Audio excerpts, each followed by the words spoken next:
Hello my lovelies, and welcome back to Allotment of the Dead. And just starting to get the plot ready for the winter. So a lot of the old stuff that we've grown over the summer period has had to be pulled out. So all of the cucumbers from the polytunnel have now gone, and there's no more what they call them, flowers or anything on them. So they've all come out now. So let's show you as to where we are with it now. Okay, I've got a nice box full of produce, a couple of nice chilies, or rather sweet peppers, and some more Sikkim cucumbers, and the first of my Corella. So let's have a look in the what we used to call the jungle, but now it's not a jungle anymore. So I've kept some of the glory lilies. They were growing up through the tromboncino that was spread all the way across. So I've given some more light to the whole polytunnel. Really, the only thing I have kept is this serpent gourd. Not sure whether I'm going to have much success with it this year. It still looks quite healthy.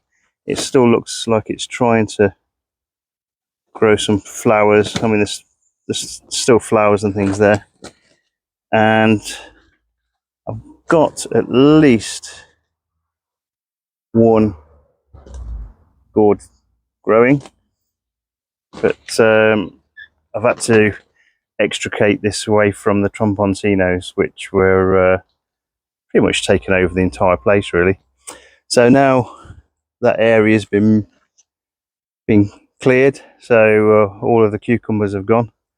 I've given it a nice quick dig over, got rid of most of the annual weeds in there. I've left the Corella on the end here. Again, I think we'll probably have some of this before the end of the season. There's a nice little white one growing there, and then that's given some more light and space to the overflow chilies I've got growing.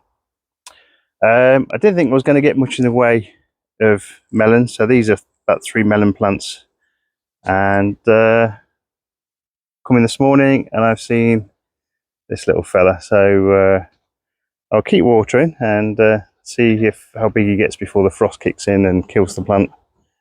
And you never know. Stranger things have happened. Getting a melon in the middle of autumn is probably one of the stranger things. Okay, so I've got the Datura is still in here, and the Brugmansia, which has got quite tall now. So I'm going to try and move this a little bit over, so it's not quite in contact with the polytunnel. It'll give the flowers a chance to put out the really nice white funnels. I say the actual stem itself is looking quite like a tree. So I said I was going to harvest the tomatoes. I never got around to that, so I will do that hopefully today. And the okra, again, I need to try and give these a bit more space, because again they're in contact with the polytunnel roof. And again, the flower that was there before, it was closed up, so I think I'll get some fruit off that. But there we go, that a nice hibiscus flower that you get from this okra. So hopefully I should get some okra off this. There's a nice little pink flower there coming as well. Well, we'll see what we get. Anyway, okay, so that's cleared the polytunnel. So in terms of tromboncinos, that's pretty much what I've got off this plant this year. So 4 quite large ones, and there's a small one there as well. So I'll put those in the new build, and they'll get nice and orange. They're really nice when you actually leave them to ripen, and they taste more like a sweet pumpkin. Really good for your curries and things like that. So, okay,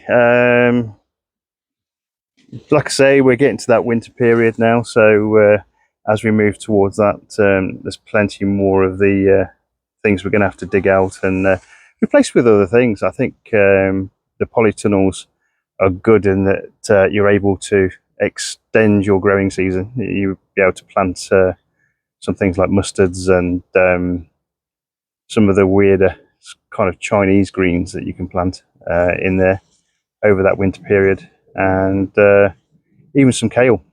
Kale does really well over winter, especially given a little bit of protection.